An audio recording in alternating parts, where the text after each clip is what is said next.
인수위는 어떤 모습으로 출범을 할까? 인수위원장은 안철수 대표가 맡게 되는 것 아닐까라는 관측도 나오고 있습니다. 누가 맡게 될까? 인선이 가장 중요합니다. 인사가 만사라는 말이 있죠. 두 번째 이야기, 주제 공개합니다. 주목받는 인수위, 대장동은 어찌할까? 이것도 궁금합니다. 이야기 좀 하나씩 나눠보겠습니다. 윤석열 대통령 당선인은 안철수 대표가 윤석열 정부에 중요하게 도움이 된다라고 강조한 바 있습니다. 지금 인수위원장에 유력하게 안철수 대표의 이름이 거론되고 있습니다. 당선인의 이야기부터 한번 들어보겠습니다. 안철수 대표의 역할 무엇일지 궁금합니다. 일단은 신속한 합당을 하는 것이 가장 중요하고요. 우리 안철수 대표님은 우리 당과 정부에서 중요한 도움을 주시고 역할을 수행할 것으로 생각하고 있습니다. 예, 안철수 대표가 윤석열 정부에서 중요하다라고 이제 강조를 했습니다. 인수위원장에 안철수 대표가 임명되는 거 아니냐라는 관측이 강하게 나오고 있고, 이제 인수위가 중요한 이유는 거듭 말씀드리지만 윤석열 정부의 5년 국정에 대한 구상을 이 인수위에서 다 잡게 됩니다. 참고로 문재인 정부는 대통령 탄핵 국면에서 출범을 했기 때문에 인수위를 갖지 못했습니다. 그렇기 때문에 상대적으로 윤석열 정부의 인수위가 더 중요할 거고, 이 인수위 안에서 외교 문제, 북한 문제에 대한 청사진도 그리게 됩니다. 이제 한미 관계 아까 중요하다라고 말씀 주셨는데, 앞서서 이제 이재명 기자가 굉장히 빠른 미국 대통령과의 통화다라고도 말을 해주었고, 제 기억에 박근혜 전 대통령도 당선되고 이틀 만에 당시 미국 대통령과 통화가 있었던 것 같습니다. 자, 정말 안철수 대표가 인수위원장에 임명될까? 함께 보시죠. 지금 현재 구성을 보면 김은혜 지금 대변인은 이미 내정됐다라는 발표가 있었고 제가 가장 발빠르게 전해드렸습니다. 당선인 비서실장에도 장제원 의원이 내정됐습니다. 자, 이제 남은 건 두 자리, 큰 자리 중에 인수위원장직 그리고 인수위 부위원장직. 인수위 부위원장이 이제 실무적으로 모든 걸 다 챙기는 자리이기 때문에 매우 중요한 자리인데, 권영세 본부장이 유력하게 검토되고 있고요. 인수위원장직에도 안철수 대표가 유력하게 검토되고 있는데, 오늘 윤석열 대통령 당선인과 점심 약속이 있습니다. 김병민 전 대변인님, 네.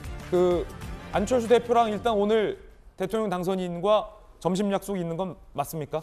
언론을 통해서 지금 보도가 되고 있는 상황이기 때문에 당선인에 대한 일정에 대해서는 사실 이제 공개되는 일정 말고 나머지는 거의 대다수가 비공개 아니겠습니까? 그렇군요. 장소를 비롯해서 아직 최종적으로 진행이 될 때까지 내용들에 대해서 주변에 공유되고 있는 상황들은 없기 때문에, 근데 이제 지금 오늘 그러면 만약에 점심을 예. 하신다면 오늘 점심 자리에서 인수위원장직을 좀 맡아달라라는 어떤 오퍼가 있을 수 있겠네요. 글쎄요, 인수위 관련된 내용들도 충분하게 얘기를 할 수 있을 거라고 저는 생각합니다. 왜냐하면 안철수 대표와 당시 후보 시절 최종적인 단일화를 하면서 얘기를 했던 게, 함께 정부를 구성하기 위해서 인수위 시절부터 같이 만들어가자고 얘기를 서로 간에 허심탄회하게 얘기 나눴고, 또 국민 앞에도 말씀을 드린 바가 있습니다. 따라서 어떤 위치와 어떤 직책을 맡게 될지는 아직 정확히는 모르겠습니다만은, 안철수 대표가 인수위부터 가지고 있었던 좋은 생각들을 바탕으로 참여하는 건 거의 기정사실화된 게 아닌가 싶고요. 예. 안철수 대표가 얘기했던 코로나 팬데믹에 대한 위기 극복, 이거는 당선인이 후보 시절부터 꾸준히 얘기했던 내용들이고요.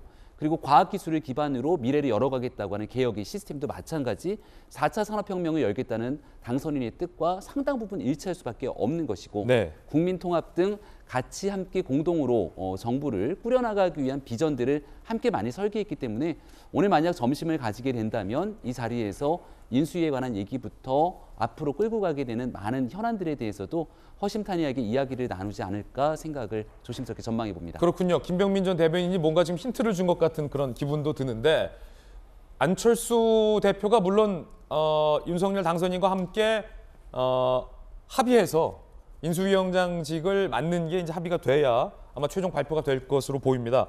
저는 개인적으로 이재명 기자, 안철수 대표가 대선 레이스 중에 이제 밝혔던 내용 중에 역대 정부에 기존에 없었던 바이러스로부터의 공격이 있었다. 박근혜 정부 때도 그랬고 그 이전에 이명박 정부 때도 그랬고 지금 문재인 정부 때도 그랬고 코로나가 지나가면 또 다른 형태의 바이러스의 공격을 받을 것이다. 그래서 차기 정부는 그 바이러스 공격에 대한 대비가 있어야 된다. 저는 이 말에 굉장히 개인적으로 공감을 많이 했었거든요. 그렇죠. 뭐 사스, 메르스 그리고 뭐 코로나까지 뭐 정부마다 그런 바이러스의 변이가 생겨서 또 이제 새로운 어떤 전염병이 유행하고 했었었는데 물론 당연히 대비를 해야겠죠. 그것이 뭐 꼭 이제 그걸 뭐 인수위에서 하거나 뭐 청와대에서 할 건 아니더라도 질병관리청이 있고 아까 어쨌든 대비를 계속 해야 된다. 그런 점에서 뭐 어떤 미리 이렇게 보고 예견을 하고 그런 것들에 대해서 어떤 조언할 수 있는 건 굉장히 중요한 거죠. 그런 제가 궁금한 게 있는데 인수위원장은 어떤 역할입니까?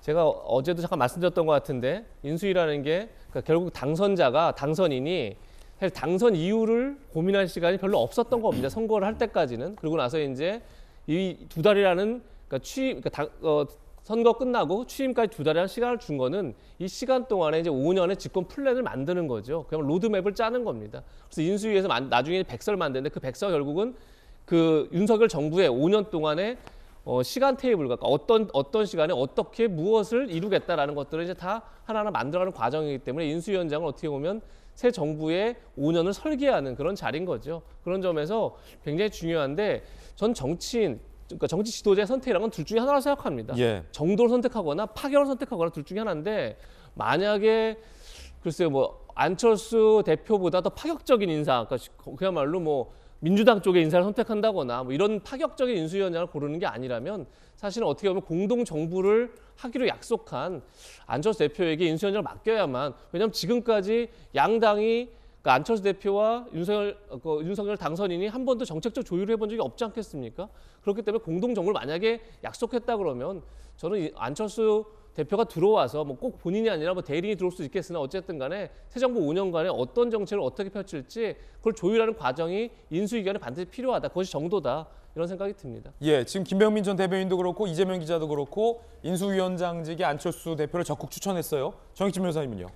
일단은 그 인수위원회가 그냥 만든 게 아니고요. 대통령직 인수법이 있습니다. 아, 법이 있습니까? 그래서 이제 어떤 언론에서는 인수위원장으로 뭐 안철수 전 후보와 무슨 김병준 전 위원장이나 이런 분들 공동위원장도 이야기를 하던데 그거는 법적으로 맞지가 않고요. 그래요? 그 인수법에 대통령직 인수법에 위원장 1명, 부위원장 1명, 그다음에 위원 24명 이내 이렇게 그 못을 박아놨기 때문에 인원수까지 법으로 정해졌군요. 네네. 그다음에 이제 일반적으로 인수위원회에서 하는 가장 중요한 일은 인사겠죠. 그 총리 후보자부터 국무위원 후보자까지 선정하는 것이 제일 중요한 일이었는데 이번 같은 경우에는 윤석열 당선인이 그 광화문 시대를 열겠다라고 말씀을 하셨으니까 그것이 또 하나의 중요한 그 임무 중에 하나가 될 거고, 그다음에 저는 가장 좀 흥미롭게 보는 것이 이게 인수위원회가 존속 기간이 나와 있거든요. 어떻게 되어 있냐면 임기 시작일 이후 30일 범위 내까지,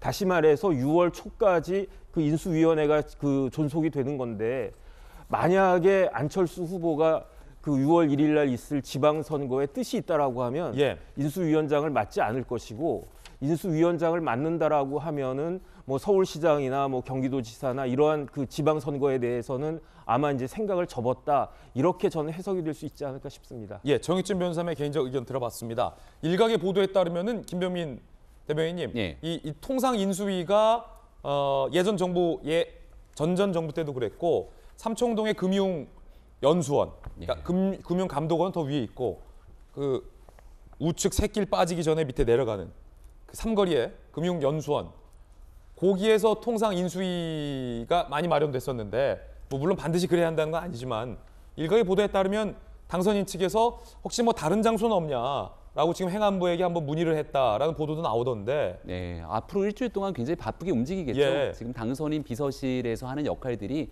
이제 얘기하고 있는 것처럼 인수위가 출범되기까지는 일정 부분의 시간이 걸릴 겁니다. 공간을 어디에 마련하고 사람에 대한 구성은 어떻게 하게 될 것이며 그 이후의 운영 방식 등에 대해서 한 일주일 정도가 굉장히 혼란스러운 상황이 될 텐데, 할 수 있는 가장 좋은 모습들을 구성하기 위해서 과거의 전례도 검토하고 또 더 좋은 새로운 대안은 없는지도 확인할 수 있는 시간이기 때문에 아마 이번 주말 정도 되고 나면 전체적인 어느 정도 방향성들을 잡아가면서 계속 국민들께 하나 둘씩 사람과 장소, 그 이후 구성 등에 대한 내용들이 속속 보도가 될 것이라고 생각합니다. 그러니까 저기가 좀 한적하거든요, 장소가. 그러니까 집무실도 청와대가 아니라 광화문. 그 아마 인수위도 조금 더 좀 뭐 시내 쪽 소통할 수 있는 쪽이 없나 아마 이런 물색을 하고 있는 게 아닌가라는 관측도 나오고 있습니다.